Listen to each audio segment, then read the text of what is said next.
A'udzubillahi minasyaitonirrajim. Bismillahirrahmanirrahim. Robbi a'udzubika min hamazati sayatin wa a'udzubika robbi ayahdurun. Robbi shrah li sadri wa yassir li amri wahlul 'uqdatam min lisani yafqahu qawli.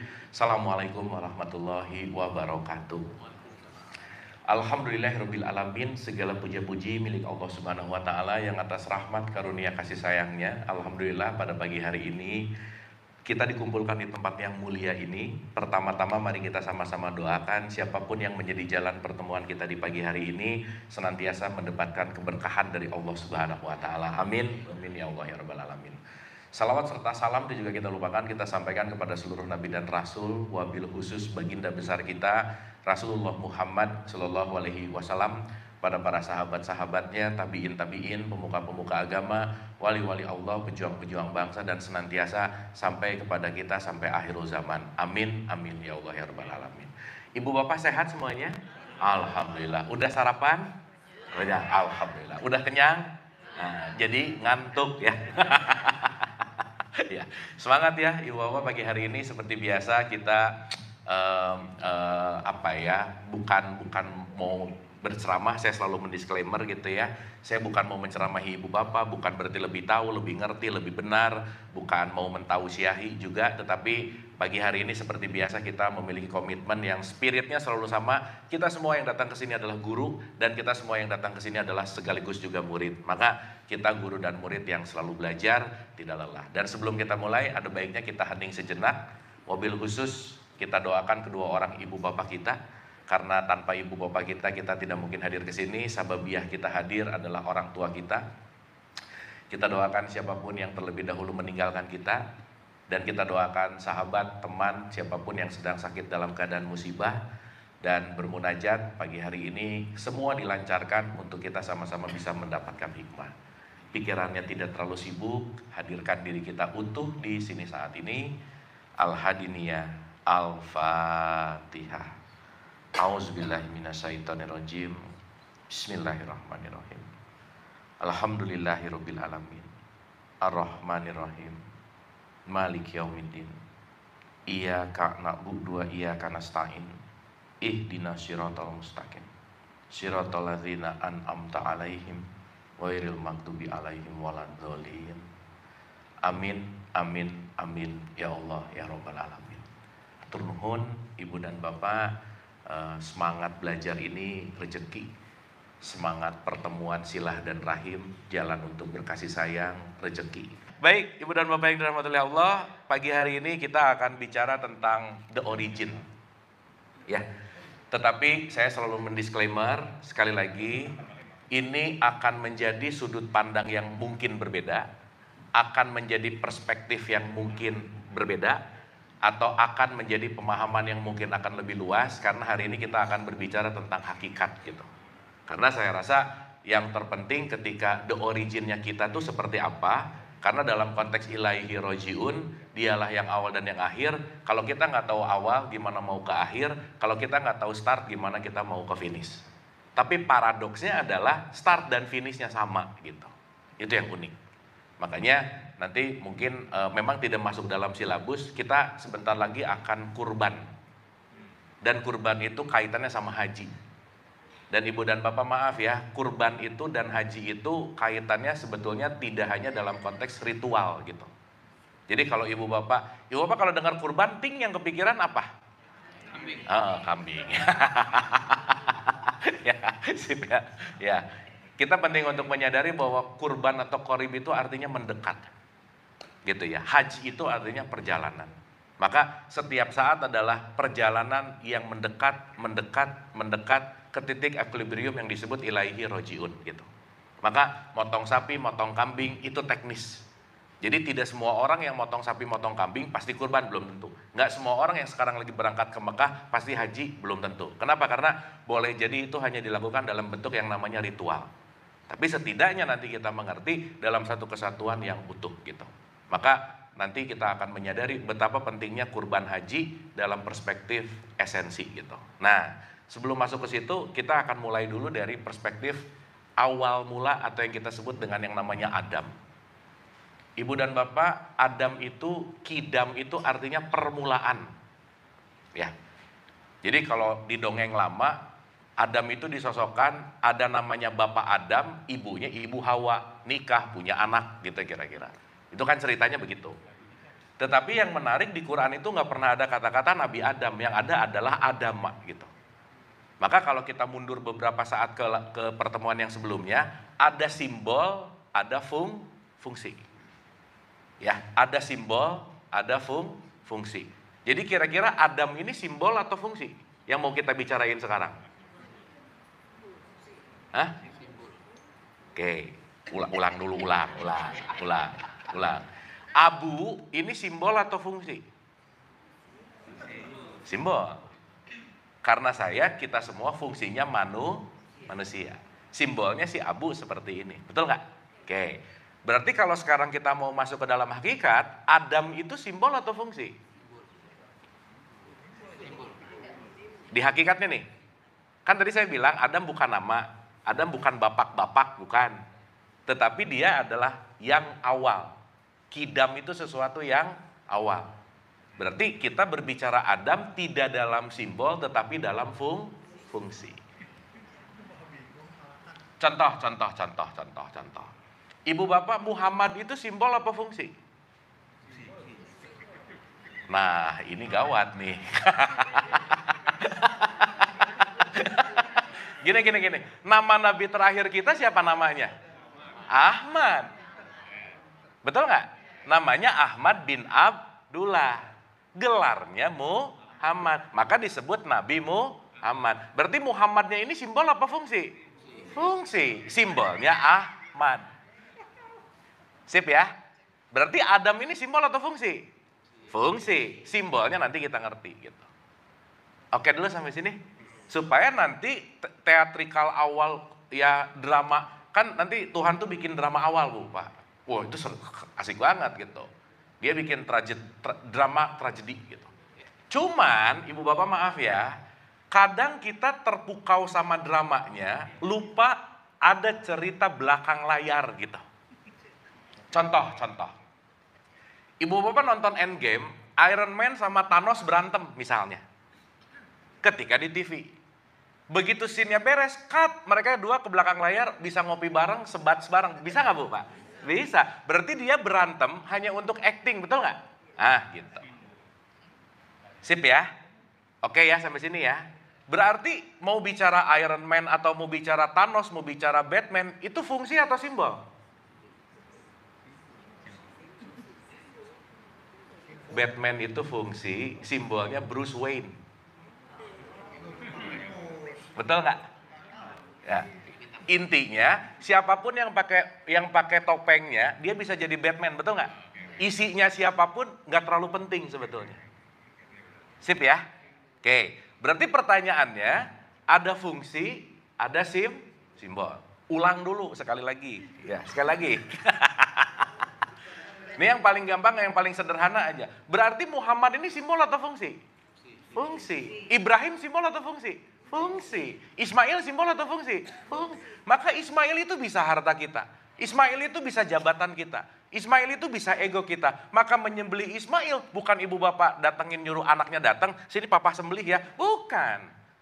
Tetapi Ibrahim adalah kefungsian kasih sayang yang tanpa batas, melepaskan semua keegoan. Itulah yang disebut koribun kurban, ketika kasih sayang melepaskan semua yang meliputi dan menutupinya. Itulah yang disebut dengan yang namanya Ibrahim menyembelih Ismail gitu. Oke sampai sini? Sip ya? Jadi kita mulai belajar dulu, melihat mana simbol, melihat mana fungsi. Pun yang namanya fungsi secara historikal, ya nanti simbol-simbolnya ada gitu kira-kira. Sampai sini oke? Sampai sini oke? Berarti Isa itu simbol atau fungsi? Fungsi. Namanya Al-Masih. Keturunannya Al-Masih gitu. Misalkan. Sehingga nanti kita mengerti, ibu dan bapak pernah dengar nggak? Suatu saat nanti Isa akan datang kembali, begitu nggak? Iya. Maryam, ya ibunya kan? Ke ibunya gitu. Itu kan secara sosok nama gitu ya. Tetapi secara konteks fungsinya, Isa itu artinya welas asih gitu. Kasih sayang. Makanya disebut Rohul Kudus. Jadi kalau Isa yang datang lagi, emang yang datang fungsinya atau simbolnya? Emang nanti akan datang dari langit, zung, turun gitu? Kan enggak ya. Tetapi ketika Isa datang adalah welas asih yang hadir kembali. Jadi kalau Isa bin Maryam itu Simbol? Yes. Kalau Isa fungsi. Fungsi. Oke.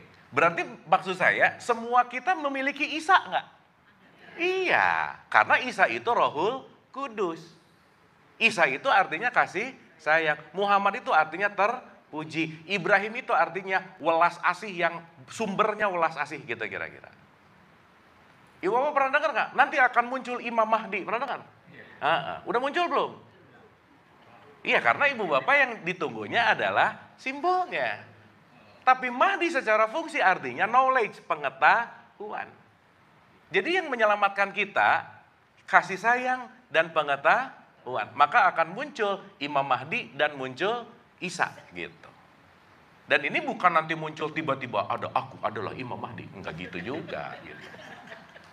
Nah sekarang saya tanya, terus cerita ini semua berbicara dalam konteks Al-Quran, cerita yang ada di Quran sebetulnya cerita di luar diri kita atau di dalam diri kita? Di dalam. Makanya Quran di surat 17 ayat 14 selalu mengatakan, Iqra kita baka, bacalah dirimu. Berarti semua kisah di Quran enggak berbicara tentang di luar diri, tetapi di dalam diri kita. Nah maksud saya, di level pertemuan 8 ini, kita enggak berbicara dongeng keluar, tetapi kontemplasi ke dalam. Oke sampai sini Bu? Sip ya? Duh lemas-lemas gini Ibu Bapak, oke ya? Berarti sekarang saya tanya, pernah dengar Dajjal nggak? Ada di mana Dajjal? Ih kok ragu-ragu? Kalau ngomong Isa, ada di dalam diriku ya. Dajjal kayaknya di kamu deh. Gitu. Iya, Dajjal itu kan si mata satu. Kalau orang ngelihat sebelah mata, sombong nggak dia? Iya, berarti kalau kita lagi sombong, lagi ngelihat sebelah mata, lagi jadi apa kita? Nah, udah gitu aja, ya. Sip ya? Sip ya? Berarti nanti kita ngerti, setan itu sosok atau fungsi? Fungsi. Iblis sosok fungsi? Fungsi. Malaikat? Fungsi. Nah, selama ini kita sibuk dengan simbol-simbolnya, akhirnya nggak kenal fungsi yang ada di dalam diri kita gitu. Sampai sini oke? Sip ya? Siap? Oke kan nih? Kalau nggak oke udahan aja lah gitu. Sip ya? Nah, emang ini memang penting untuk kita melepaskan sesuatu yang lama gitu. Oh iya Ibu Bapak, saya mau baca dulu full ayatnya supaya nanti saya tinggal terangin, boleh ya? Oke, sip ya, bismillah ya. Oke, jadi Ibu Bapak jangan lupa selalu ada simbol, ada fungsi. Sip. Allah nama bukan? Nama. Kalau saya tulis alif lam lam ha, Allah bukan? Bukan. Namanya Allah. Simbol. Sip ya. Makanya fungsinya ada Rob, Malik, Ilah. Gitu. Ada Allah sebagai Rob, Allah sebagai Malik, Allah sebagai Ilah. Gitu. Sip ya. Supaya kita memahaminya secara holistik gitu. Oke, bismillah. Kita mulai di surat 38 ayat 71. Oke, sip ya, saya bacain dulu. Nanti kita akan bedah pelan-pelan. Supaya Ibu Bapak nanti kita ngerti ini semuanya lebih holistik. Dan kita bisa memahami ini dalam keseharian gitu. Ya, bismillah. A'udzubillahi minasyaitonirrajim, bismillahirrahmanirrahim. Kalau Quran ada kata-kata dan ingatlah. Ini ayat ini buat orang lain, buat diri sendiri. Diri sendiri. Berarti pertanyaannya kalau Quran ngajak ingatlah, berarti pernah ingat enggak? Pernah, tapi ingat nggak Ibu Bapak? Nah, berarti kita amnesia massal gitu ya kira-kira. Kita lupa tuh. Karena kita melalui sebuah proses gitu. Makanya Quran ingat ya, ingat ya, ingat ya. Nggak mungkin Quran ngomong kata ingat sama seseorang yang belum mengalami. Berarti dalam tanda petik esensinya kita sebenarnya semua udah ngalamin belum? Udah. Tapi boleh jadi lupa. Ya, simply dulu begitu. Oke. Dan ingatlah ketika Tuhanmu berfirman kepada malaikat, sesungguhnya aku akan menciptakan manusia dari tanah. Ya, jadi Allah lagi membuat satu sistem, malaikat ini adalah sistem, nanti kita ngerti apa maknanya malaikat. Dia akan menciptakan satu proyek yang disebut dengan yang namanya manusia. Dan kita udah bahas bahwa manusia ini adalah latest project dalam tanda petik dari semua cabang evolusi misalnya. Kalau kita ngomong cabang. Maka ibu bapak jangan lupa kita ini bagian vegetatifnya ada tumbuhan, bagian hewannya ada, bagian manusianya ada. Maka kita disebut hayawan natikun. Hewan yang berpikir. Hewan yang menggunakan akal. Berarti kalau akal nggak dipakai, lagi jadi apa kita? Nah gitu. Sip ya. Makanya beda tipis antara orang dan manusia. Pertanyaan, ibu bapak sering berpikir nggak? Berpikir adalah aku menggunakan pikiran. Tapi yang kejadian banyak, bukan aku menggunakan pikiran, tapi pikiran yang menggunakan aku. Makanya ada overthinking. Berarti orang overthinking biasanya nggak menggunakan akal karena kenapa? Dia didorong oleh kebiasaan. Maka ketika didorong oleh kebiasaan, sebenarnya dia melakukan sesuatu tidak berdasarkan kesadaran. Karena didorong yang disebut dengan yang namanya kompulsif gitu kira-kira. Sampai sini oke Bu? Pak? Sip ya. Kemudian apabila telah aku sempurnakan kejadiannya dan aku tiupkan rohku kepadanya, maka tunduklah kamu dengan bersujud kepadanya. Berarti ketika Allah meniupkan ruhnya, berarti meniupkan sebagian dirinya nggak kira-kira? Yes. Maka kalau Allah lautan, sebagian itu adalah tetesan. Berarti siapapun yang kita lihat, ini tetesannya bukan Bu, Pak? Yes. Jadi kalau kita melihat esensinya, kita melihat manusia. Kalau kita ngelihat kemasannya, kita ngelihat orangnya. Maka ibu bapak kalau ketemu teman baru kan nggak ditanya, ibu manusia mana? Nggak ada, betul nggak? Tapi ibu orang mana? Berarti kalau ngomongin orang, lagi ngomongin simbol atau fungsi? Nah mulai bingung nih, bingung. Ngomongin simbol. Kenapa? Karena orang kaitannya sama identitas. Oh saya dari Bandung, oh iya. Sekarang saya tanya, yang dari Bandung tuh bagian apa saya Bu, Pak? Fisik.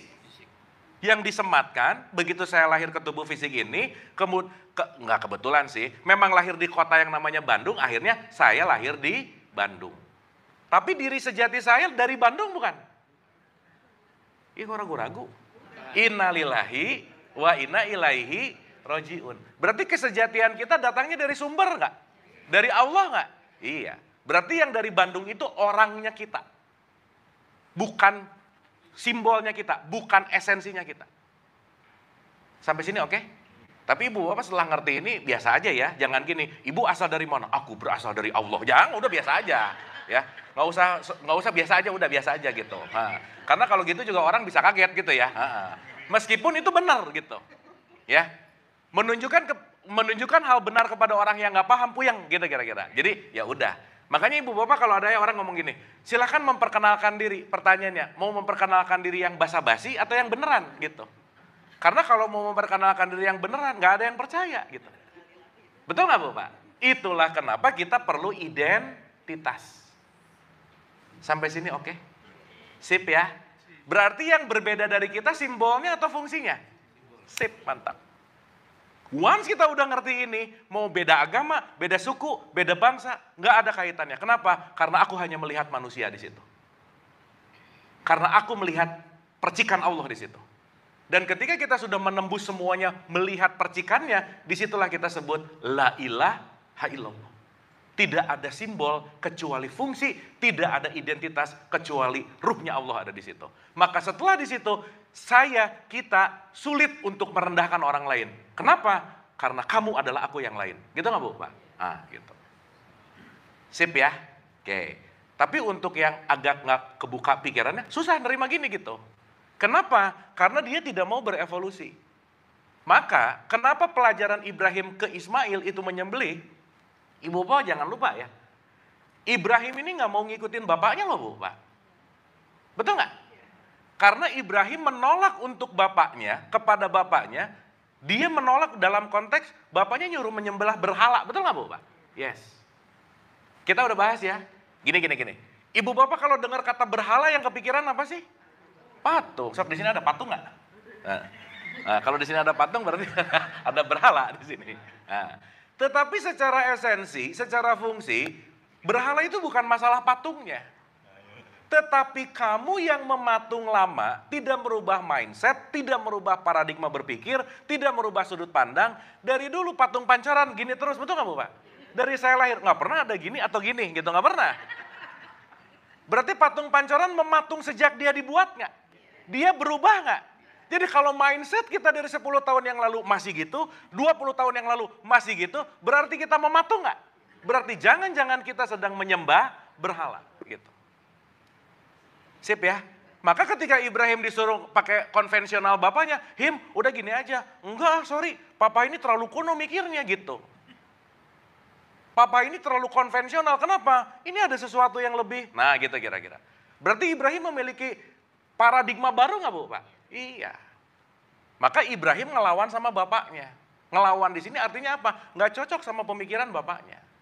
Jadi ibu bapak, kalau ibu bapak punya anak yang mulai ngelawan, bentar lagi jadi Ibrahim gitu kira-kira ya. Artinya apa? Anak tidak didesain untuk sama dengan orang tua gitu kira-kira. Makanya Ibrahim belajar, oke, Ismail nggak mau ngikutin saya deh gitu, sembelih ya, terserah deh. Karena kamu punya kurikulum sendiri gitu. Makanya ibu bapak, esensi dari kurban itu kaitannya cuma ada 3. Ibrahim, Ismail, Siti Hajar. Jadi esensi kurban, inti isinya sebenarnya adalah membangun relationship yang baik antara ibu, bapak, dan anak. Jadi output dari kurban adalah sakinah, mawaddah, warohmah. Jadi kalau sekarang beli sapinya aja berantem sama istrinya, enggak sakinah namanya gitu. Urusan A, B, C-nya jadi berantem membuat si ibu, bapak, anaknya nggak oke, itu berarti tidak memiliki konteks yang namanya kurban gitu kira-kira. Karena korib itu datang, korib itu adalah mendekat dari mana? Good relationship beserta orang-orang yang paling dekat gitu kira-kira. Sampai sini oke? Pertanyaan, berarti Ibrahim bisa kita aplikasikan sekarang nggak? Berarti menyembelih Ismail bisa kita aplikasikan sekarang nggak? Itulah kenapa Quran selalu mengatakan ini akan berlaku kapanpun dan dimanapun. Itulah kenapa Quran penuh dengan perumpamaan. Dan hanya orang-orang yang berakal yang bisa nerima message-nya gitu. Karena kalau nggak pakai akal, kita akan ngikutin template. Pokoknya katanya dari dulu, udah gitu aja. Pokoknya katanya dari dulu gitu. Makanya Quran selalu mengencourage kita, gunakanlah akal. Gunakanlah akal gitu kira-kira. Sampai sini oke Bu? Oke? Oke, Ibu Bapak ini pemanasan ya, belum mulai belum? Nah, belum, tenang. Tenang, D. Kemudian apabila aku sempurnakan kejadiannya, aku tiupkan roh ciptaanku kepadanya, maka tunduklah kamu dengan bersujud kepadanya. Kecuali iblis. Kecuali siapa? Iblis. Ia menyombongkan diri dan ia termasuk golongan yang kafir. Termasuk orang-orang yang kafir. Berarti iblis tertutup nggak Bu Pak? Tertutup. Yuk kita renungin. Awal ceritanya ada Allah, malaikat. Mau ngomongin Adam. Ini waktu cerita ini Adam udah ada belum? Belum. Baru perencanaan nih. Jadi mau bikin maket nih gitu. Cut gini ya, siap. Pas mau bikin maket muncul iblis. Sorry ya Allah. Nah, si iblis ngomong gini. Allah berfirman, wahai iblis. Nah, mulai nih, teatrikalnya kan keren banget ya. Ibu Bapak saya mau nanya, yang bikin iblis siapa? Terus Allah soal nanya ya, iblis. Nah, kan keren dong. Betul nggak? Ibu Bapak pentingnya kita menyadari kenapa ini dibikin teatrikal. Karena kalau disampaikan dengan kata-kata nggak nyampe message-nya gitu.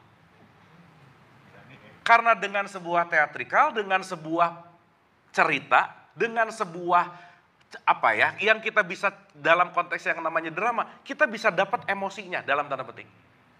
Gitu. Makanya ini dibikin seperti ini.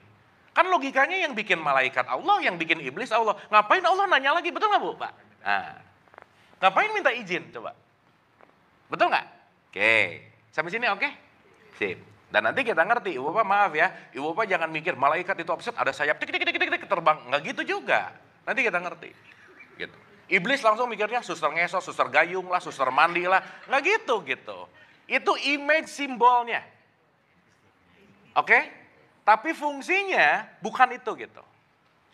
Ya, sekarang saya tanya, berarti dalam setiap Quran pasti ada di dalam diri kita. Berarti cerita ini semua di luar diri kita atau di dalam diri kita?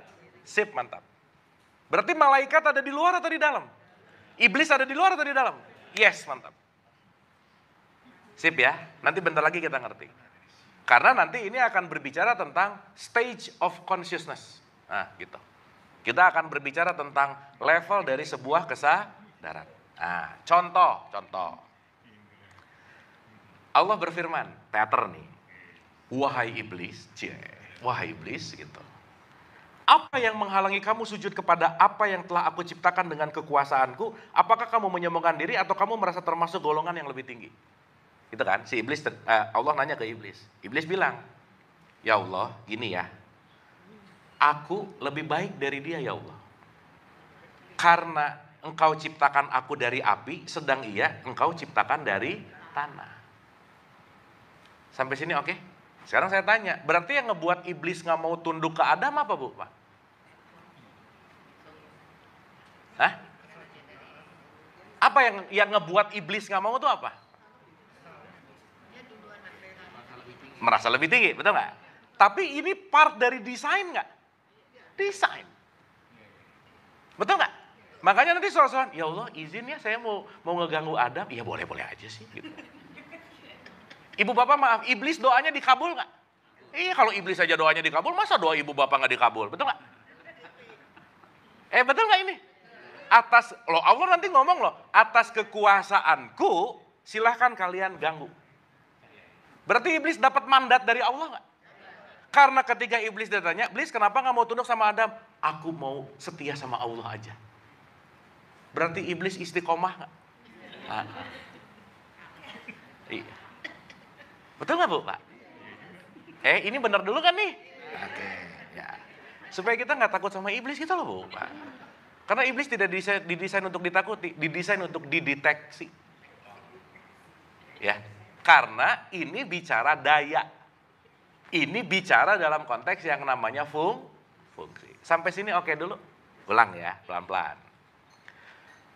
Iblis berkata, aku lebih baik daripadanya karena engkau ciptakan aku dari api sedang engkau ciptakan dari tanah. Allah berfirman lagi. Kalau begitu, keluarlah kamu dari dari mana? Jadi ini conversation-nya ada di mana? Surga. Betul? Adam tergoda nggak? Tergoda dong, makanya turun. Di mana digodanya? Surga. Ibu bapak pengen ke surga nggak? Pengen. Berarti ibu bapak nanti ke surga ketemu siapa? Iblis.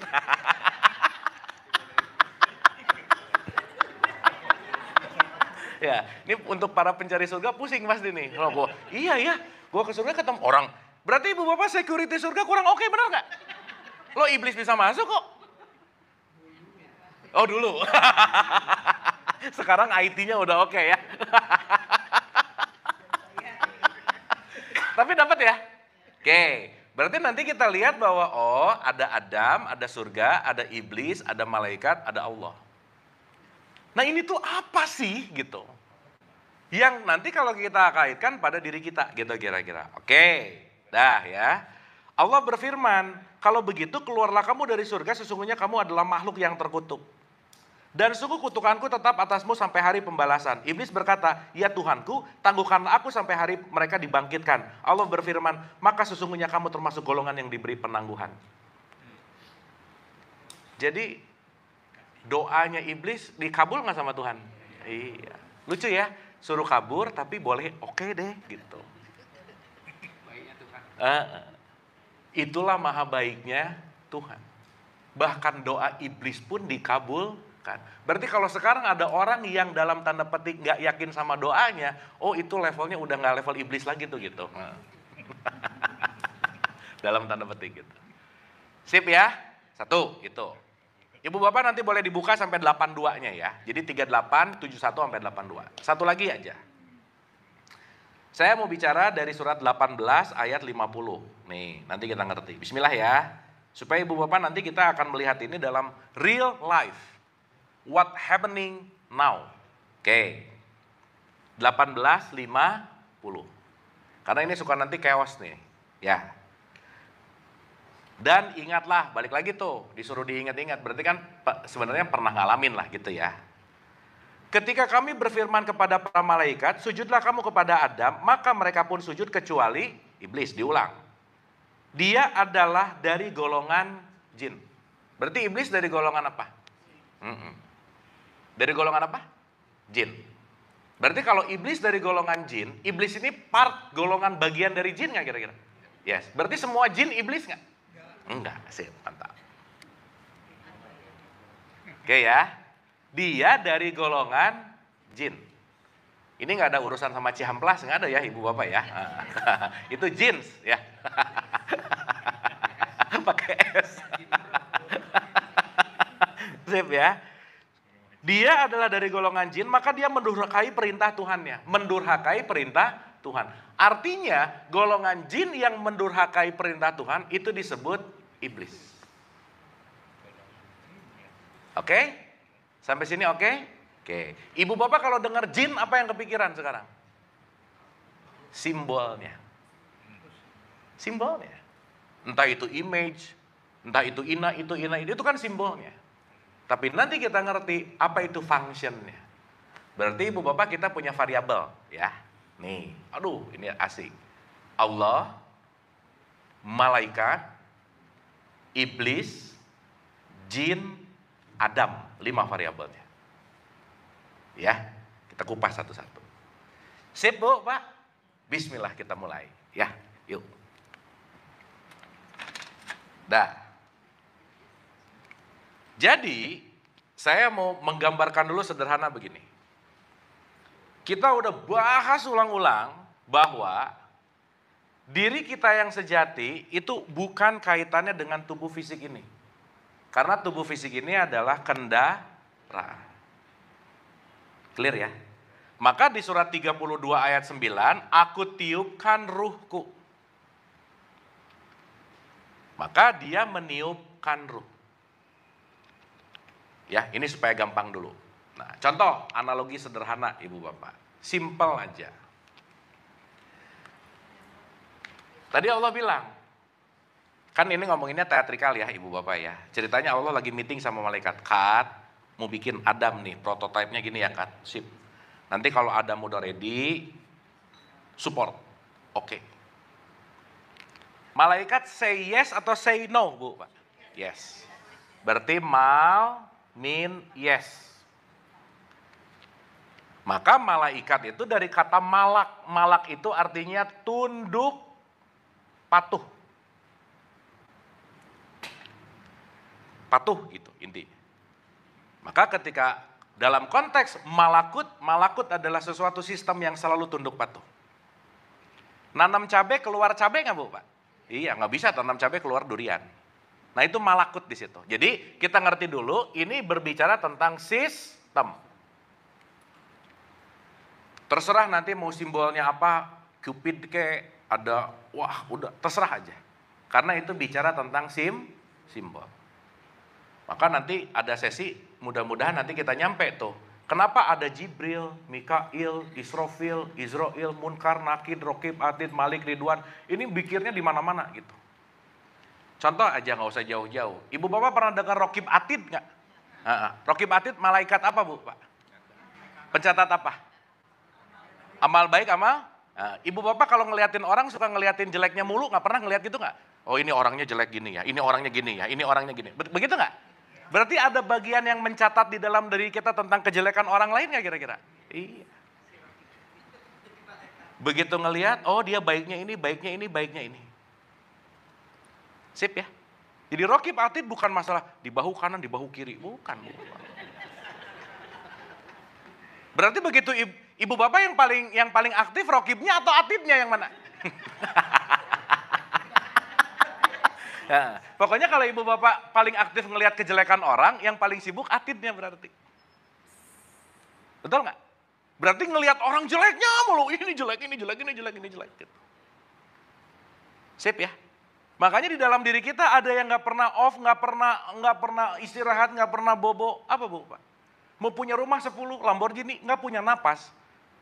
Seganteng-gantengnya orang nggak punya napas, dikasih kafan. Dialah yang selalu meniupkan sangkakala. Betul nggak? Berarti semua sistem hidup ada di dalam diri kita nggak? Iya. Ya kan bukan berarti nanti ada trompet di bumi, hancur. Ya udahlah sih nggak apa-apa juga sih gitu. Tetapi once kita memahami ini, contoh, ibu bapak ketika nggak ngerti apa-apa, ada yang teman ngajak, yuk ikutan yuk, Zoom misalnya. Klik, begitu ibu bapak masuk, ada orang yang ngejelasin, benar-benar ibu bapak pengen yang tahu, dia sudah berfungsi sebagai menjabarkan sesuatu. Bisa begitu nggak? Makanya nomor satu dia menjadi Jibril, yang bisa menjabarkan gitu. Karena ketika menjabarkannya beres, akan mendapatkan enlightenment nggak? Yang asalnya nggak kelihatan, jadi kelihatan. Disitulah datang Michael. Michael di sebelah ya, di kita Mikail. Nah, nanti bisa berantem sih. Bukan Mikail, nggak Michael itu juga sih gitu. Bukan Gabriel, Jibril gitu ya. Nah itu kita sibuk di situ aja. Anyway, nanti kita bahas detail tentang itu. Sip ya. Tapi yang jelas, mari kita pahami, ini bicara tidak di luar diri kita, tetapi di dalam diri kita. Sampai sini oke ibu bapak? Sip ya. Nah, sekarang saya tanya.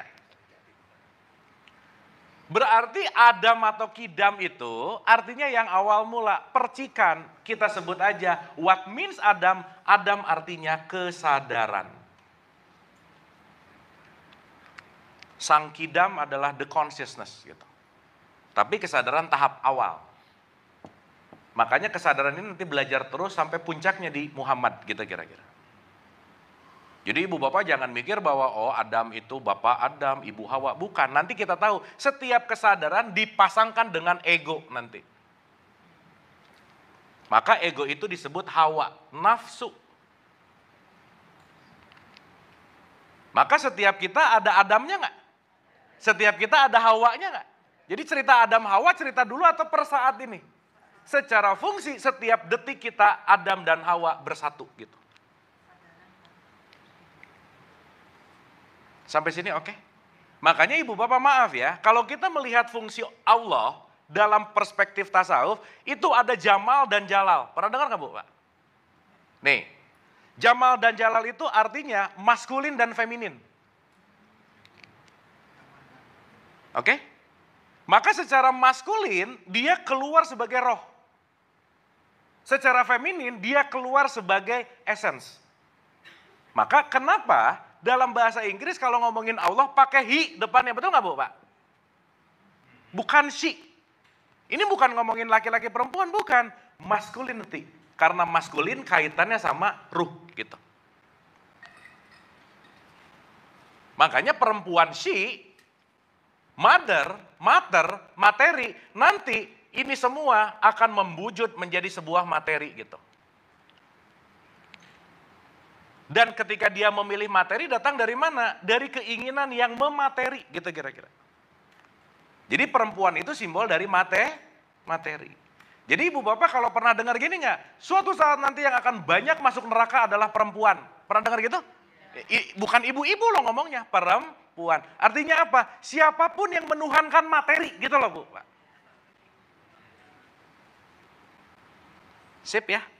Berarti antara maskulin dan feminin selalu akan terjadi nggak kira-kira? Iya, ruhani, jasmani. Ruhani, jasmani. Maka urusan jasmani pasti outputnya ibu. Nggak ada bapak kota, nggak ada bu. Ibu kota. Nggak ada fatherboard di komputer, yang ada motherboard gitu. Karena dia berbicara tentang jamalnya. Gitu. Sehingga Adam dan Hawa ini nggak berbicara masalah laki-laki dan perempuan, tetapi perpaduan antara maskulin dan feminin. Sampai sini oke? Aduh lemas-lemas gini, oke ini. Oke sip ya. Sip ya. Dapat ya? Oke, karena nanti kita berbicara tentang maskulin dan feminin, Jamal dan Jalal gitu. Nanti kita ngerti ke situ. Sampai sini oke?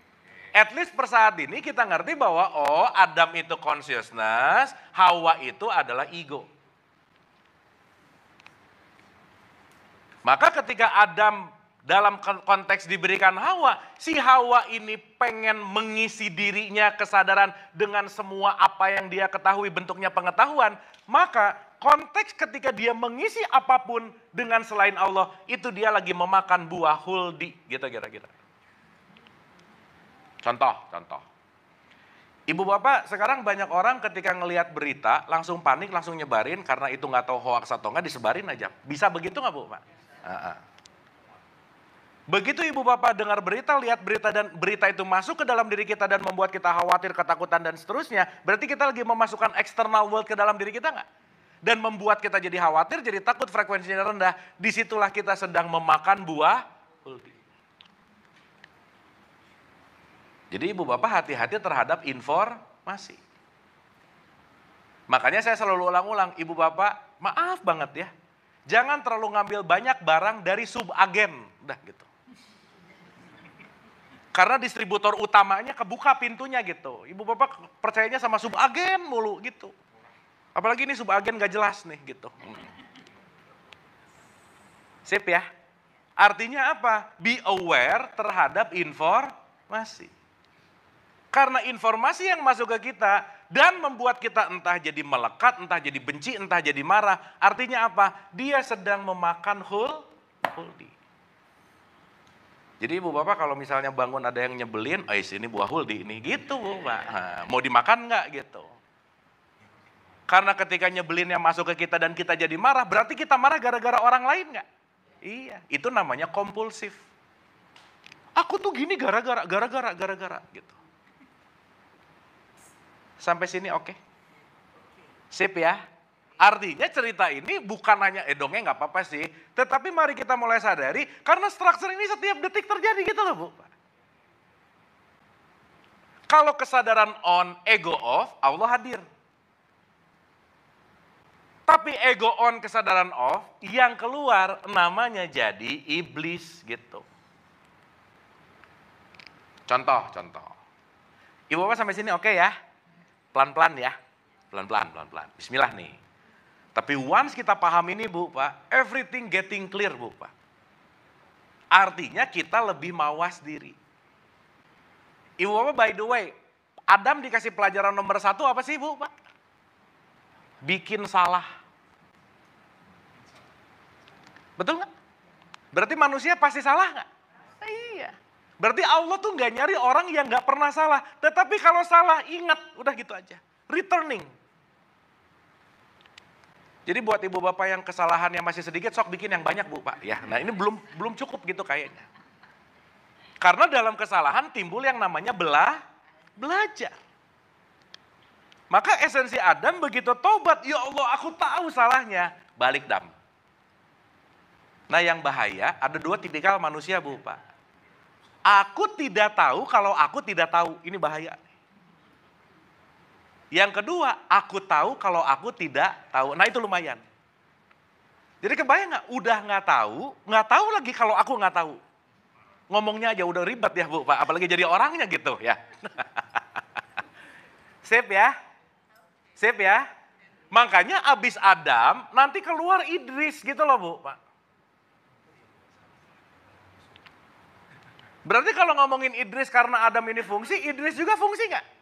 Fungsi. Idris itu dari kata tadarus, darosa, artinya belajar.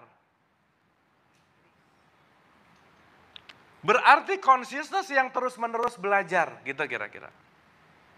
Makanya hidup ini adalah sekolah, disebut the school of life. Nah nanti kita bahas satu-satu nih, sampai Muhammad gitu, pelan-pelan. Tapi at least ngerti dulu bahwa, oke, cerita tadi bukan dongeng. Karena gini ibu bapak, kenapa tadi disebut ingatlah, sekarang ketika orang udah baca Arabnya nggak paham, isinya nggak ngerti, dianggap, ini dongeng zaman dulu gitu. Jadi tidak ada korelasi antara dibaca dengan dirinya gitu Bu. Akhirnya menganggap bahwa Quran itu dongeng, diri aku ini sekarang. Ada gap, ini dulu, ini sekarang. Selesai, tidak ada korelasi gitu. Akhirnya kalau nggak ada korelasi dengan Quran, nggak ada meaning akhirnya. Akhirnya tadarusan cepat-cepat baca tujuannya jadi hatam. Padahal hatam belum tentu paham. Karena kalau dibunyiin terus tanpa aksi, sama kayak ulang-ulang maaf ya. Ibu-ibu mau masak pisang goreng, beli ada resepnya, dibaca pisang terigu gula telur, pisang terigu gula telur. Sok ibu bapak tiap hari bacain gitu, nggak akan jadi pisang goreng, betul nggak Bu Pak? Soalnya dibaca mulu gitu. Resepnya hatam, tapi nggak ada aksi gitu, betul nggak? Begitu ngelihat Bandung 120 kilo dibaca, Bandung 120, nggak nyampe-nyampe gitu Bu Pak. Orang dibaca mulu. Gitu kira-kira. Sip ya. Jadi yang penting hatam atau paham? Dua-duanya tetap ya. Awas jangan aneh-aneh ya. Yang sering hataman jangan berhenti, jangan. Sok aja hataman, tapi plus paham. Sip ya. Oke ya. Dah, sekarang saya mau nanya gini Bu, Pak. Punten nih. Kat, nanti kamu provide Adam ya. Karena Adam ini part dariku. Malaikat ngomong, siap ya Allah. Kenapa? Karena dia memiliki statement malakut. Nurut aja. Ya. Jadi sifatnya ada 3 aja Bu. Nurut, membangkang, dan ada kreatif. Yang kreatif itu namanya Adam. Karena Adam itu co-kreator. Karena kan nggak semuanya meng-create ya. Ibu bapak maaf ya, nggak semuanya harus jadi pilot. Kalau kita emang sanggupnya cuma beli tiket, udah beli aja tiket. Yang penting ikut ke pesawat nyampe, udah gitu aja. Betul nggak? Nah, makanya pilot nggak banyak Bu, Pak. 2 cukup, pilot kopilot selesai. Kalau pilotnya 100 pusing. Nah jadi kita ini nanti akan didesain entah jadi pilotnya, entah jadi penumpangnya, entah jadi pramugara-pramugarinya, entah jadi semua sistem teknikalnya, tapi intinya adalah nyampe gitu. Sip ya? Makanya kita punya keunikan dan lakukanlah sesuai dengan keunikan itu. Tapi yang terpenting kita ada di pesawat yang tepat menghantarkan pulang gitu Bu. Itu yang penting. Ya jangan salah pesawat Bu, Pak. Hati-hati. Jangan-jangan pesawatnya bawa jauh gitu.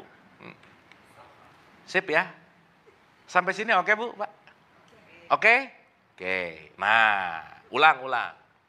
Sekarang saya tanya, ketika Allah bilang ke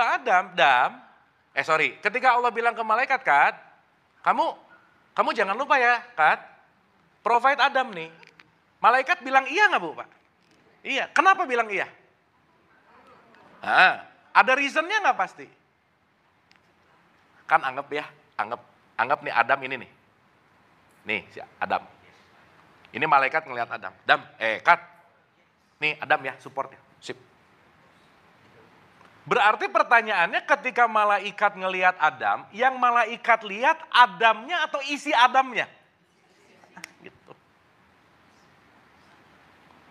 Jadi malaikat ini tunduk patuh sama Adam atau tunduk patuh sama Allah? Tapi karena percikan Allahnya ada di Adam, oke ya Allah percikanmu ada di situ, saya tunduk patuh ke percikannya loh ya, bukan ke personalnya gitu. Berarti kalau gitu malaikat memiliki state consciousness yang beda nggak sama iblis? Kenapa? Malaikat ngelihat isi, iblis ngelihat merek gitu aja Bu, Pak. Jadi kalau sekarang ribut urusan merek, berarti dia lagi jadi yang mana? Bener gak ini? Contoh. Mau Aqua, mau Le Minerale, mau Amidis. Yang beda semuanya cuman apa? Merek. Isinya tetap mineral water gak? Sekarang saya tanya, ibu bapak haus nyari merek, nyari air. Nah gitu. Isi ulang, gak apa-apa sih isi ulang juga. Yang penting hausnya hilang. Tapi dapat nggak sampai sini?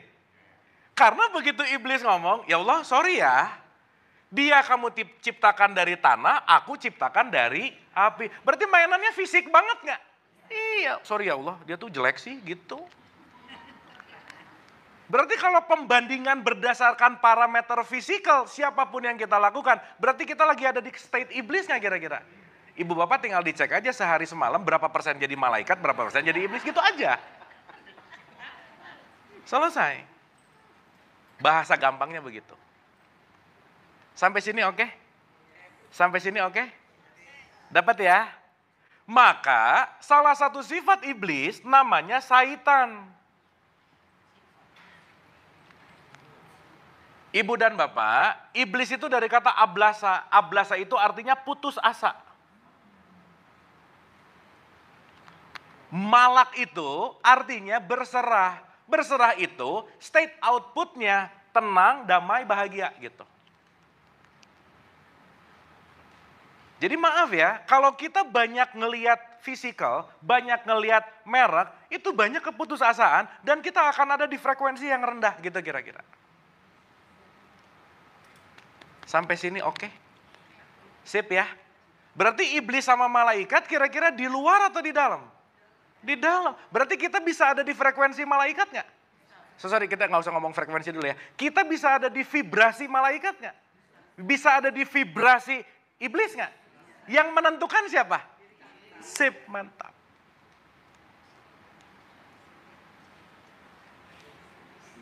Clear ya? Jadi kalau kita nggak latihan, kalau kita nggak belajar, kita akan melihatnya beda terus. Makanya dia bilang, ya Allah sorry ya, aku lebih baik. Allah nanya, kamu ngerasa iya? Sombong. Makanya ibu bapak nanti relate banget. Nabi Muhammad selalu bilang, kamu nggak akan masuk surga kalau kamu mau bawa satu atom loh bahasanya, kesombongan. Berarti ketika sombong, aku merasa lebih baik dari kamu. Berarti kalau lagi ngerasa, kayaknya aku lebih keren dari dia. Lagi jadi apa dia? Nah gitu. Jadi bangun tidur bisa langsung jadi ini nggak? Makanya langsung ngaca, Bu, Pak, aku lagi jadi apa nih gitu. Berarti akan selalu berbolak-balik nggak? Maka berbolak-balik bahasa Arabnya kolaba. Disitulah fungsi kolbu gitu. Bolak-balik, bolak-balik, bolak-balik. Ya, sampai sini oke? Sampai sini oke? Sip. Berarti pertanyaannya kita ulang. Bismillah ya. Ingatlah ketika Allah berfirman kepada para malakut, sistem, cut, saya mau bikin co-kreator saya ya, part of me. Nanti part of me ini wadahnya akan dibikin pakai materi. Dibungkus dari materi, inilah sering disebut tanah dalam tanda petik. Tapi sebetulnya saripati tanah. Karena mau nggak mau ibu bapak maaf ya, sperma yang sehat itu pasti datang dari makanan yang oke. Betul nggak Bu Pak? Iya. Berarti kalau dulu ayah kita makan sapi, spermanya datang dari sapi nggak? Iya. Berarti bahan baku kita apa? Ya bukan atuh spermanya, bukan sapinya. Bukan. Kan itu udah ada transformasi gitu, bukan. Ada vegetatifnya di situ, ada apa semua. Makanya kita disebut mikrokosmos gitu. Sip ya. Berarti tanpa ada flora fauna, ada kita nggak? Nggak mungkin. Berarti kita punya bagian flora faunanya nggak? Nah gitu. Sampai sini oke Bu, Pak? Supaya nanti kita ngelihat semua ini, oh ini ekosistem ya. Bahwa nggak mungkin ada aku kalau nggak ada mereka. Begitu pohon inhale, aku exhale. Begitu aku exhale, dia inhale. Kita semua saling hidup gitu loh Bu, Pak. Makanya kenapa? Rahmatan lil alamin. Ingat ya Ibu Bapak, ekosistem bukan egosistem, ekosistem. Karena kalau ekosistem, aku lebih baik dari semua. FYI, by the way, untuk diketahui, diulang-ulang jangan lupa. Ibu Bapak kita tuh gak usah terlalu belagu jadi manusia, kenapa? Cuman beda 1,23% dari simpanse, udah gitu aja. Jadi kalau ada orang sombong, alah lu kurang 1% aja simpanse, gitu Bu, Pak, gitu aja. Karena evolusinya gak jauh beda, secara genom gak jauh beda gitu. Sip ya, maka kenapa pelajaran pertamanya, ingat bahwa konteksnya adalah Adam itu adalah consciousness. Hawa itu adalah nafs. Maka nanti bahasa Quran ada kata-kata kullu nafsin zaikatul maut. Jadi Adam dan Hawa selalu berpasangan nggak? Berpasangan loh ya, bukan suami istri. Beda Bu, Pak. Berpasangan. Cuman ya didongengin ada Bapak Adam ketemu Ibu Siti Hawa, pakai Siti lagi depannya. Ya kan? Terus nanti berkembang biak apa dan lain-lain lah gitu. Terus nanti ributnya apa? Adam adalah manusia pertama. Gimana? By the way, Adam orang pertama atau manusia pertama? Ibu Bapak tahu dari Nabi Muhammad ke Isa itu sekitar 500 tahun. Dari kita ke Isa itu sekitar 2024 tahun berarti. Dari kita ke Adam itu sekitar cuma 7.000 tahun. Sementara di Nebraska ada 600.000 tahun yang lalu, 60.000 atau 600.000 udah ditemukan yang seperti begini gitu. So what means Adam gitu. Yang selama ini pertama ini buk gitu ya, dari kayak Mr. Bean gitu, ini buk gitu kan. Enggak gitu atuh. Sip ya, karena mindsetnya datang dari surga turun ke bumi. Sekarang pertanyaannya, berarti surga state dari letak geografis bukan? Bukanlah. Neraka berarti state of letak geografis nggak? Enggak juga gitu. Kenapa? Karena nanti itu ada kaitannya sama apa? Nafsu, hawa nafsu gitu. Sip ya, maksud saya gini Bu, maaf ya. Begitu kita dikuasai oleh iblis, iblis itu disimbolkan oleh api, berarti nar, panas. Malaikat itu disimbolkan oleh cahaya, malaikat itu jadi nur. Jadi kita tuh nar, nur, udah gitu aja sih. Lagi di nar panas namanya apa sih bahasa Arabnya neraka tuh apa Bu, Pak? Nar, api. Jadi di Quran tuh nggak ada neraka tuh nggak ada Bu, Pak. Yang ada nar, api. Kalau kamu dikuasai oleh frekuensi rendah gitu. Makanya kalau kamu dikuasai oleh frekuensi tinggi namanya jannah. Nanti jannah satu akar kata sama jin. Nih bentar lagi. Nah, ini jangan kaget nanti kenalan nama jin bentar lagi nih. Nah, jannah itu artinya hidden. Cuman diartikan juga kebun. Diartikan di Quran namanya jadi surga. Bahasa Arabnya jannah. Artinya kebun. Jadi kalau ada orang nikah, til jannah, mau kemana dia? Ke kebun, di situ tuh. Sip ya. Supaya nanti kita ngelihat bahwa, oh bukan placementnya, bukan. Bukan tempatnya, bukan geografisnya, tetapi state of consciousness gitu. Makanya Adam digoda setan di mana? Di surga. Ketika ada di consciousness tinggi, keluarlah keinginan Adam turun dari vibrasi tinggi ke rendah. Gitu Bu. Jadi Adam bukan diturunkan, bukan. Kesadarannya ketutup oleh ego. Turun kesadarannya. Kenapa? Gara-gara makan buah huldi. Contoh, ada teman datang, tahu nggak dengar-dengar? Nah ibu bapak kalau ada kata double hati-hati. Batuk nggak masalah, batuk-batuk masalah, hati-hati. Dengar oke, dengar-dengar hati-hati ya. Dengar-dengar ya teman kita yang itu, udah. Kita percaya Bu, Pak. Kita percaya omongan orang lain yang nggak kita tabayunkan, nggak kita cek and recheck. Akhirnya begitu ketemu orangnya jadi benci banget. Berarti kebencian datang dari asupan informasi nggak? Berarti ketika kita membenci orang lain gara-gara kata-kata orang lain, lagi makan buah, nah gitu. Jadi ibu bapak termasuk yang sering makan buah huldi nggak kira-kira? Apalagi orang Sunda, lalap namanya ya. Lalap huldi.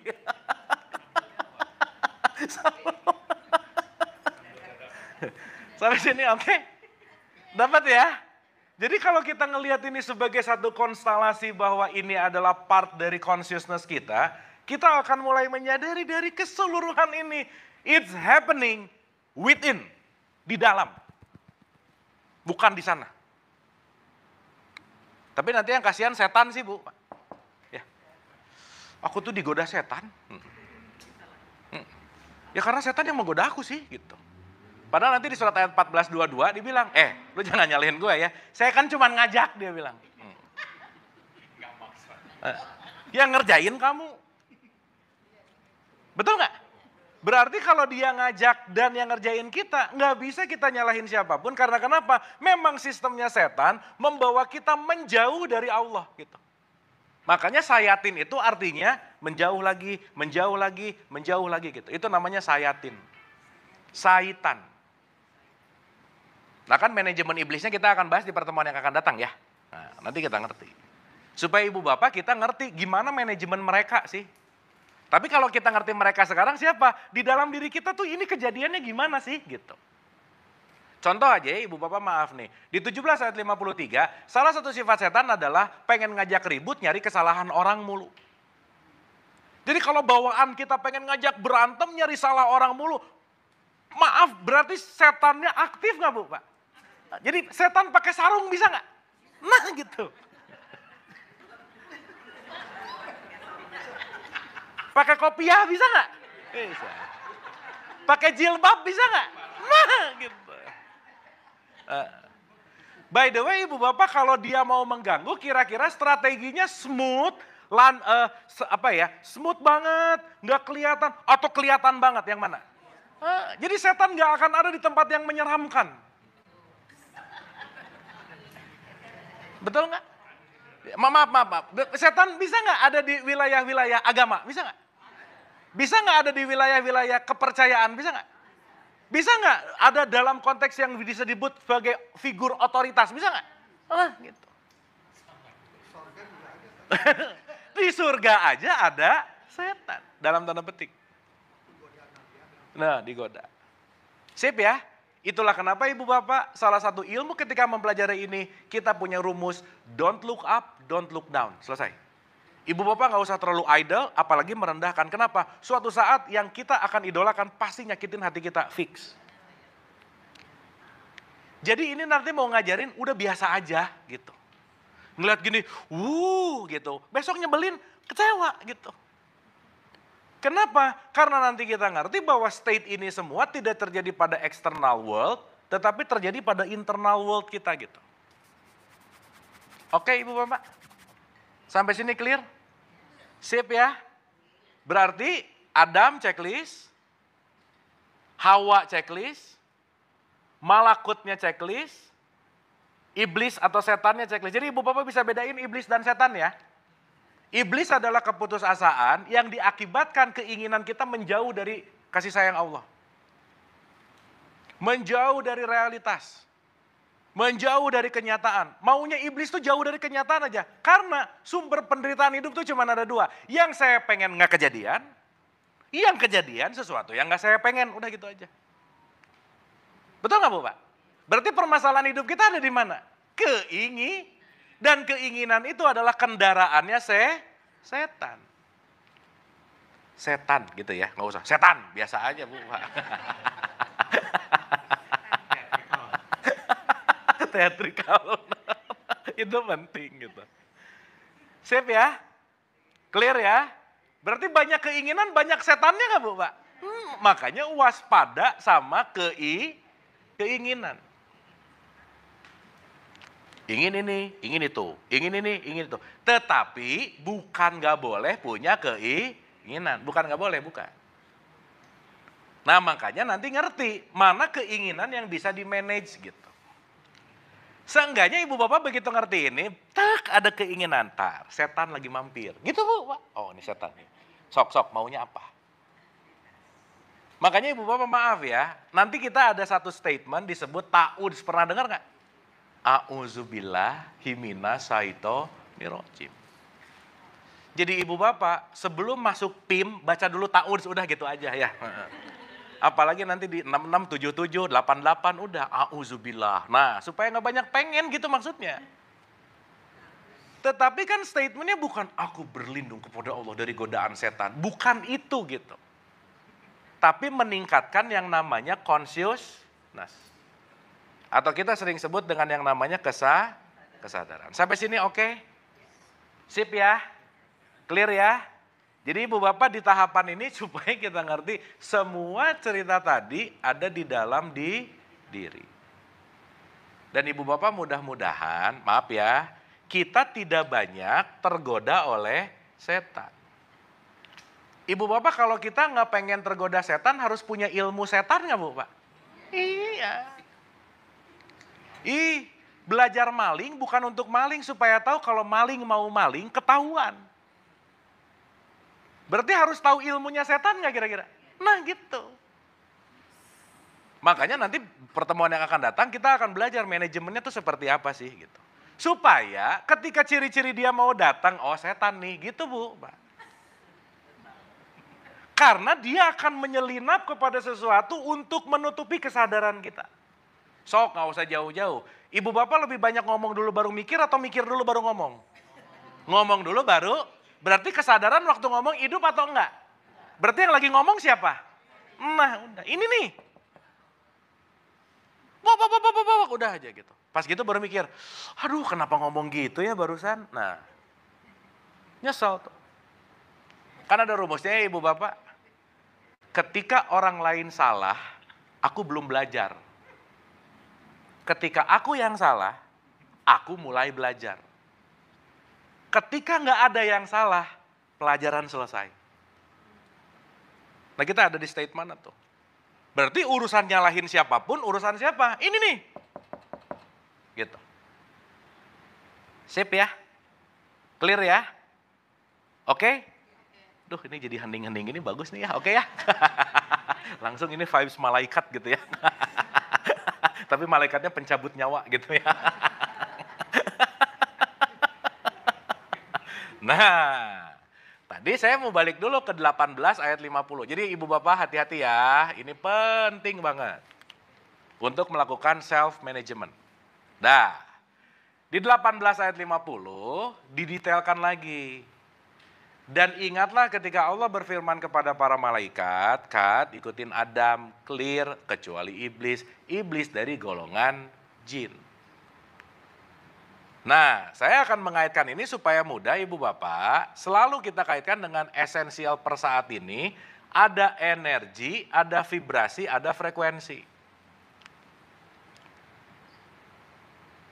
Oke, ada energi, ada vibrasi, ada frekuensi.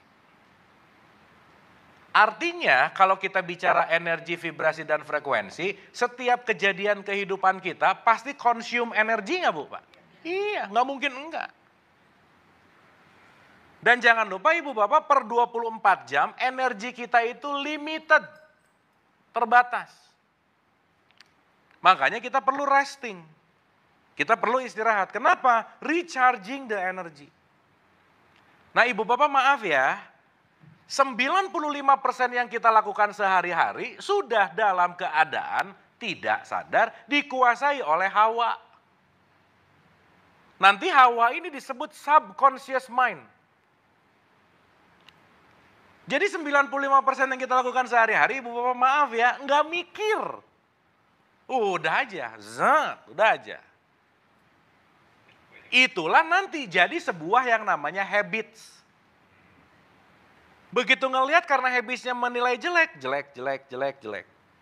Kalau ada apa, komplain dulu. Kalau ada apa, marah dulu. Sekarang saya tanya, Ibu Bapak marah keputusan bukan? Contoh-contoh. Dalam sebuah peristiwa, ada sesuatu nih. Marah atau bahagia misalnya. Setiap saat pilihan ini selalu ada nggak Bu Pak? Ada. Tetapi mohon maaf ketika ada orang nyebelin, bahagia ini udah nggak ada pilihan lain kecuali saya memilih untuk langsung marah. Betul nggak Bu Pak? Yes. Berarti waktu Ibu Bapak marah, sebetulnya lagi memutuskan marah nggak? Iya, tapi pertanyaan saya, sadar nggak memutuskan marah? Enggak. Berarti bahagia keputusan bukan? Iya, terus ngomong, aku jarang bahagia. Ya emang gak pernah dipilih sih gitu. Lah betul gak Bu Pak?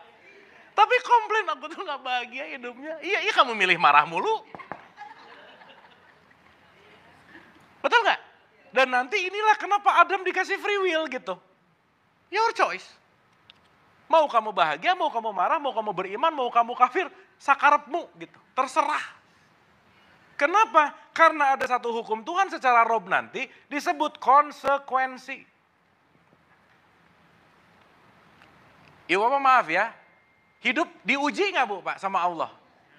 Nah mulai nih asbun lagi nih, dengerin dulu pertanyaannya. Hidup tidak pernah diuji oleh Allah tetapi diuji oleh konsekuensi yang kita lakukan, gitu loh Bu Pak. Iya, sekarang kalau lagi lumayan oke, aku diuji Allah. Lagi oke. Tapi hal-hal yang bete, Allah mengazabku, gitu Bu. Jadi dikit-dikit nyalahin Allah gitu. Tuhan disalahin, ini Tuhan maunya apa sih gitu. Karena menganggap dia yang memberikan Tapi lupa bahwa kejadian sistemik ini semua datang karena konsekuensi. Sampai sini oke Bu, Pak? Sip ya? Berarti ketika Adamnya aktif, ketika buah holding gak terlalu banyak dimakan, saya getting clear punya jeda antara perilaku dan respon dan reaksi. Artinya apa? Dalam setiap kejadian saya hold dulu sesaat. Ntar. Ibu bapak saya ulang-ulang ya, punten pisan jangan bosan. Ibu bapak please, lihatlah energi seperti ibu bapak ngelihat uang. Kalau tahu uang ini sangat ada value-nya, pasti kan nggak mau dong menginvestasikan di tempat yang bodong. Betul nggak Bu Pak? Iya. Jadi ibu bapak marah perlu energi nggak? Kira-kira marah nggak penting, jangan investasi di sini gitu loh Bu Pak. Ini ibu bapak kalau ngelihat historical investment-nya gitu ya, itu mungkin yang paling banyak marah, benci, dengki, iri, dengki, marah semua. Itu tuh, investment-nya tinggi banget di situ gitu. Jangan-jangan tenang, damai, bahagia, ruangannya gelap gitu Bu Pak. Misal. Atau di situ nggak ada investment. Kenapa? Karena tanpa sadar terus memilih marah, benci, iri, dengki. Marah, benci, iri, dengki. Yang itu semua adalah datang dari keputusasaan. Karena terlalu lama terjebak dalam state yang namanya iblis. Sampai sini oke? Sip ya? Jadi iblis di sana atau di sini? Di sini. Sekarang saya tanya ibu bapak, punten. Ibu bapak nanti habis ini makan bakso dikubur di perut, betul nggak? Betul nggak? Berarti perut kuburan bakso bukan? Gampangannya gitu dulu. Nanti makan nasi dikubur di perut. Berarti perut kuburan nasi bukan? Yes. Sekarang saya tanya, si jasad suatu saat nanti akan expired nggak? Akan dikubur nggak? Di mana? Tempat pemakaman umum. Berarti tanah kusir itu adalah kuburan bagi jasad. Sampai sini oke? Sip? Sekarang saya tanya, berarti kalau gitu tubuh itu tempat disimpannya jiwa nggak? Ih kok bingung, ulang. Nih. Ini jasad. Di dalam jasad ada jiwa. Oke? Berarti jiwa kita di dalam tubuh ini atau di luar tubuh ini? Berarti tubuh ini kuburan bagi jiwa. Runtut dulu. Perut kuburan bakso. Ya kan? Tanah kusir kuburan fisik. Jasad kuburan jiwa. Berarti ibu bapak tiap ngaca lagi ngelihat apa sebenarnya? Kuburan jiwaku. Nah, gitu. Bener nggak? Berarti pertanyaannya ketika jiwa dikubur di jasad, ibu bapak pernah dengar siksa kubur nggak? Iya, ibu bapak nggak usah ke tanah kusir untuk ngelihat siksa kubur. Ketika jiwa tersiksa di dalam jasadmu, kamu sedang tersiksa di dalam kubur, gitu. Sekarang siksa kubur jadi film hantu, film setan, betul nggak? Maka ibu bapak mau ngedengerin abis 7 langkah di situ, babuk nggak ada yang ribut di dalam bu pak, biasa aja. Maka pertanyaan awal dalam kubur ingat nggak bu pak? Nomor 1, man rob buka, betul nggak? Rob loh yang ditanya, bukan Allah loh. Jadi ibu bapak sekarang mau ngasih ngapalin, nanti ditanya di kubur sama Allah. Enggak gitu, bukan. Man rabbuka Allah, wa nabiyuka Muhammad, wa kitabaka Quran. Enggak gitu atuh bu, Pak. Masa gitu sih gitu. Tapi kan Rob ini artinya pengatur. Betul nggak? Makanya Robana adalah sesuatu yang mengatur. Maka Allah sebagai Rob itu pengatur, pengayom, dia yang memberikan sebuah pendidikan. Makanya disebut tarbiyah. Berarti ketika ditanya man robuka, ini lagi ditanya siapa nama Allah bukan? Bukan. Siapa yang ngatur hidup kamu sehingga jiwa kamu tersiksa? Apakah yang mengaturnya harta, jabatan, omongan orang lain, merek orang lain, keinginan? Semuanya datang dari mana? Dari keputusasaan. Berarti ibu bapak kalau kita lagi putus asa, diaturnya sama omongan orang lain, ada di levelnya setan, ada di levelnya nar. Per detik itu kita lagi terjadi siksa kubur nggak kira-kira? Itulah neraka namanya. Jadi kapan neraka? Sekarang bisa nggak? Bisa. Yang lucu tiap hari dia sedih ngomong, aku takut masuk neraka. Lah udah tiap hari gimana? Kok masih takut sih gitu? Orang tiap hari putus asa. Tiap hari marah-marah, tiap hari benci. Berarti kalau ada sifat-sifat frekuensi yang rendah dilakukan, itu lagi ada di state yang namanya setan. Sampai sini oke Bu, Pak? Sip ya. Jadi Ibu Bapak bisa cek and recheck ya, aku lagi di surga. Gitu. Tetap di surga. Begitu orang nyebelin datang ke neraka bentar. Gitu.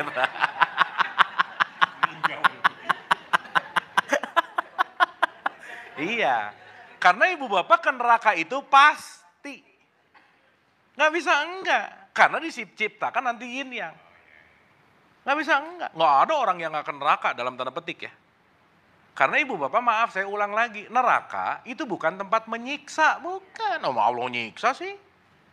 Neraka kan disimbolkan api. Sok ibu bapak beli steak, nggak dibakar, alot dagingnya, betul nggak? Tapi ketika steak dibakar, jadi juicy nggak? Oh berarti pembakaran bukan menyiksa tetapi mematangkan. Kalau kamu belum matang, kamu masuk ke dalam penderitaan. Maka penderitaan yang akan mematangkan jiwamu. Maka kamu jadi dewasa di situ. Akhirnya kalau udah dewasa, masuk state-nya kembali ke surga. Jadi takut neraka nggak Bu Pak? Ngapain takut udah sering, betul nggak? Gitu. Gosong. Kalau itu udah bukan well done lagi ya. Itu overwhelm namanya. Ih, udah 11.52. Oke, Ibu Bapak. Sip ya. 11.52 betul ya, Pak? Aduh, punten Ibu Bapak saya. Ya udahlah ya, pokoknya gitu ya. Tapi sampai sini dapat, Bu, Pak? Dapat ya? Nah, manajemennya seperti apa? Kita akan bahas di tanggal 18, insya Allah. Tapi online Ibu Bapak ya, punten. Jadi nanti 18 kita bahas online, supaya nanti Ibu Bapak ngerti. Nah, sedikit sebelum kita tanya jawab. Nanti kita bahas di 18 ya. Jin itu energi Bu, Pak. Oke? Yang memiliki vibrasi, positif dan negatif.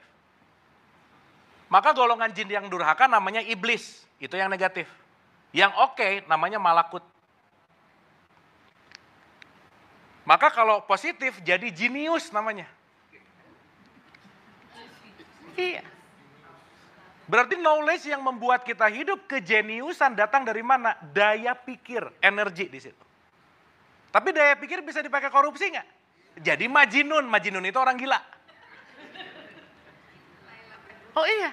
Jadi energinya tuh sama.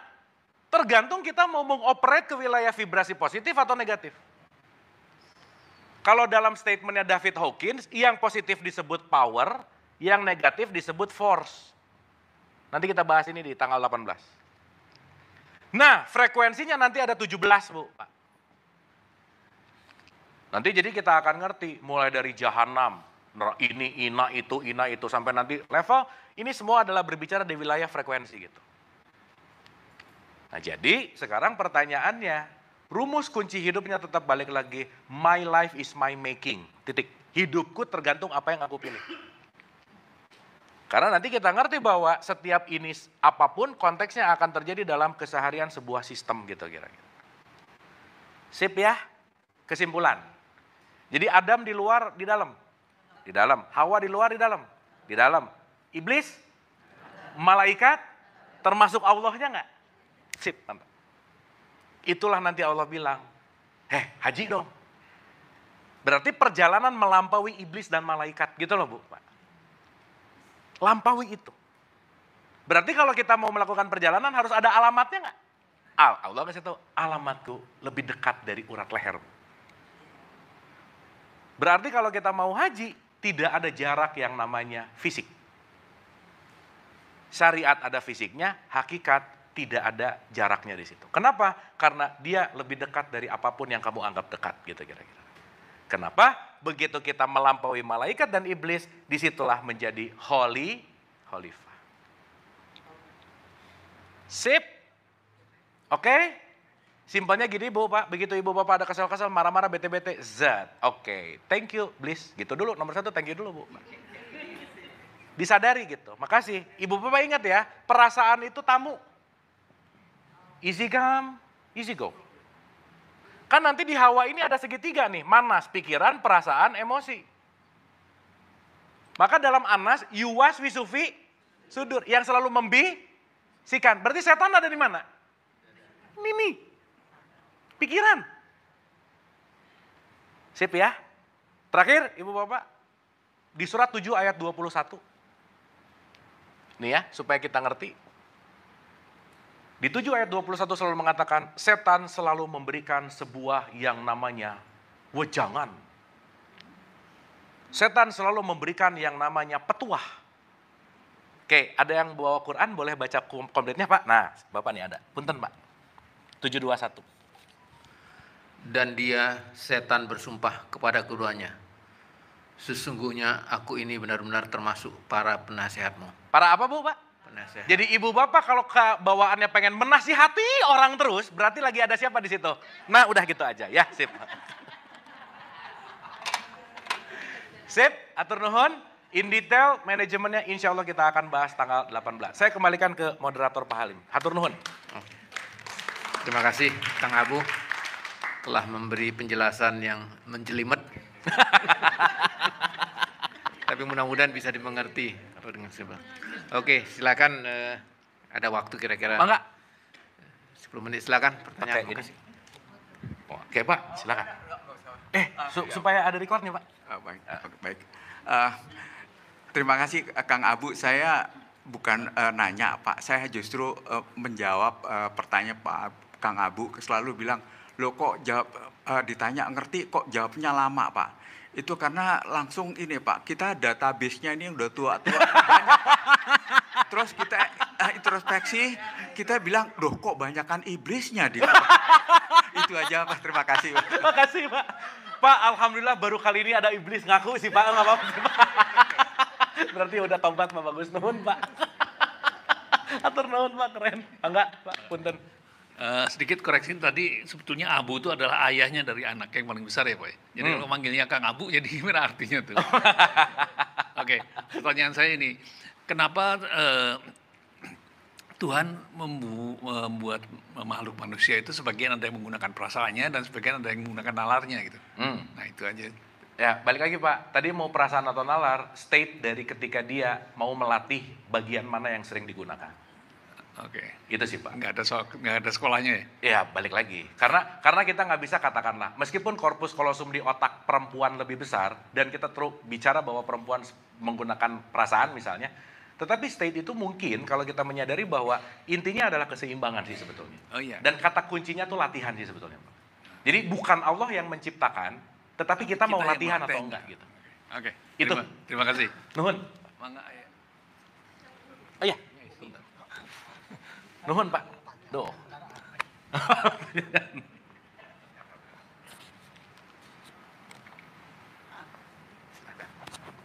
Punten.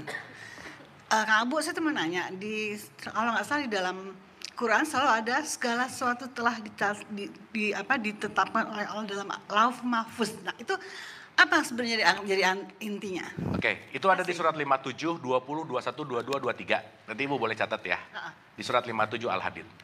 Artinya gini Bu, segala sesuatu sudah ditetapkan di Lauh Mahfuz, segala sesuatu the rule of game-nya udah ada gitu. Gitu. Makanya rule of game ini nanti kita sebut sebagai the law of universe. Contoh, dari kapan sampai kapan hukum tabur tuai selalu ada gitu Bu. Dan tabur tuai nggak akan pernah hilang. Jadi kata kuncinya bahwa kalau saya nanam melon pasti keluar melon.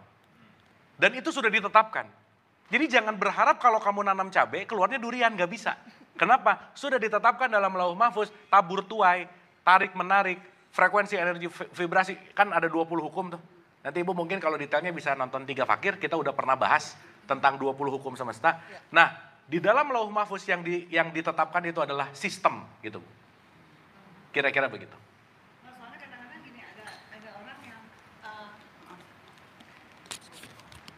seolah-olah ditakdirkan jadi orang jahat. Iya. Ya kan, seolah-olah gitu. Jadi kan katanya kalau misalnya memang sudah ditetapkan di dalam Al-Quran, jahat banget Tuhan kalau menetapkan bahwa dia akan jadi orang dosa terus gitu. Betul. Makanya di 13 ayat 11, aku tidak akan merubah suatu kaum kalau kamu nggak merubah keadaan dirinya.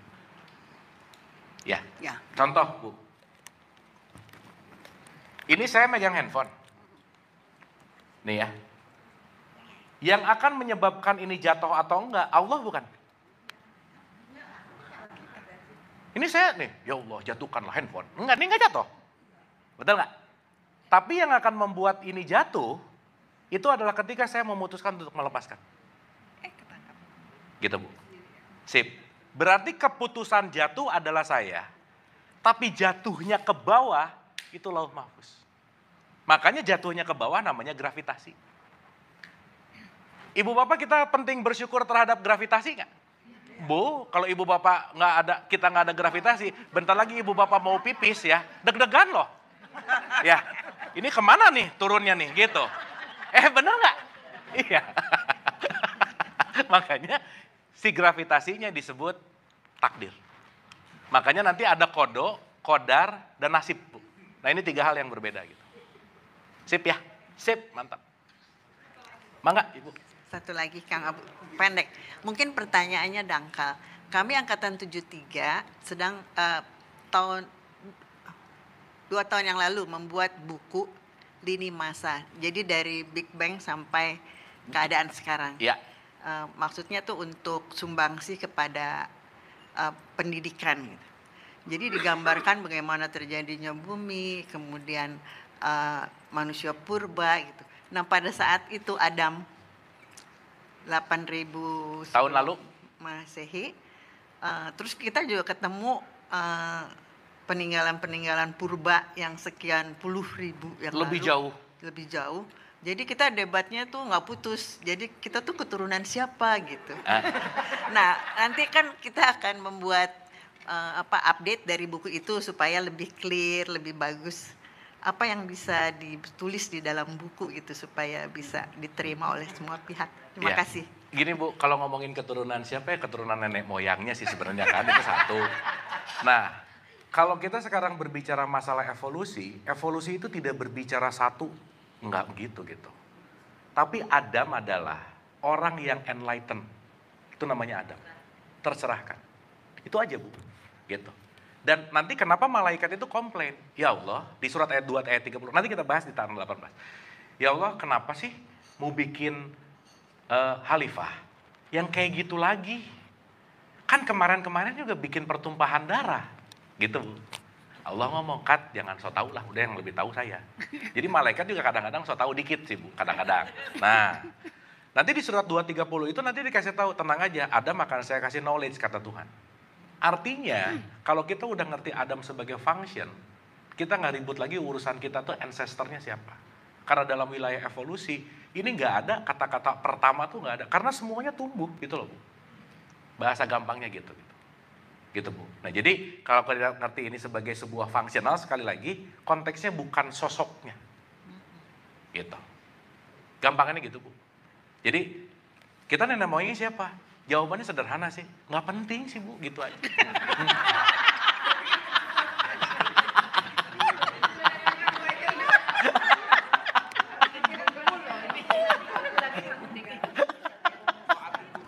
Iya, ya nanti di bukunya terakhir nggak penting gitu aja.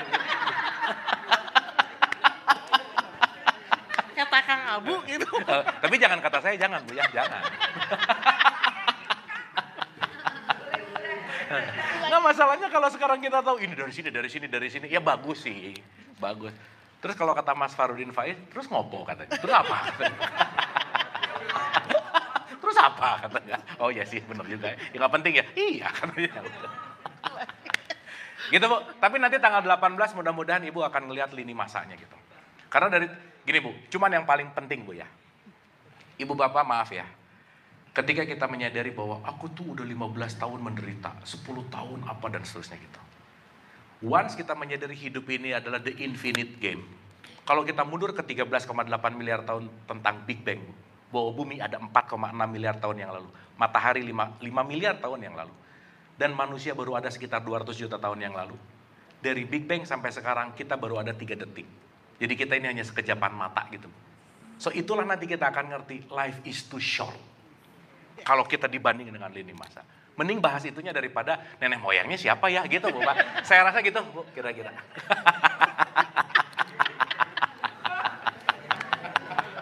Gitu. Sip ya, aman ya? Kita udah zuhur kayaknya ya? Oh ya, Ibu silakan. Udah pernah ditanya sih, cuman mungkin Udah jawabannya boleh lah Bu, udah pokoknya. enggak, kalau dengar ceritanya Kang Abu seperti ini, udah gitu tadi kan kita cuma 3 detik gitu, kadang-kadang mikir Allah iseng amat sih bikin iblis, bikin setan, bikin malaikat, kita disuruh nanggung semuanya.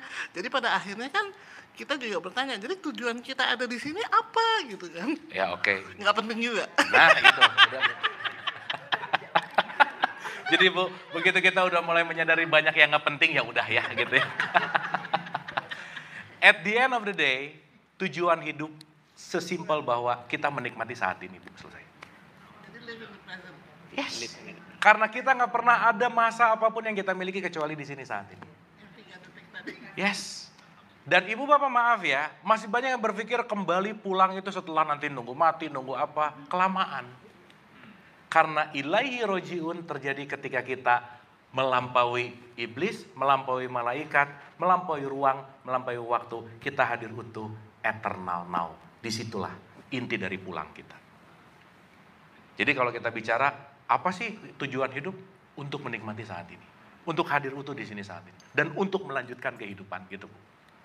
Nah, di bukunya Sujiwo Tejo, mungkin ada satu statement, Tuhannya bukan maha iseng sih, maha asik Bu.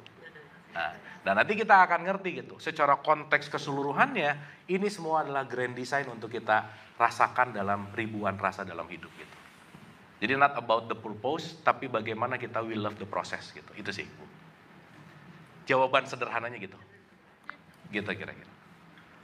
Oke? Sip ya? Tapi yang jelas tujuannya sekarang apa? Makan siang Bu ya. Iya kita sholat dulu.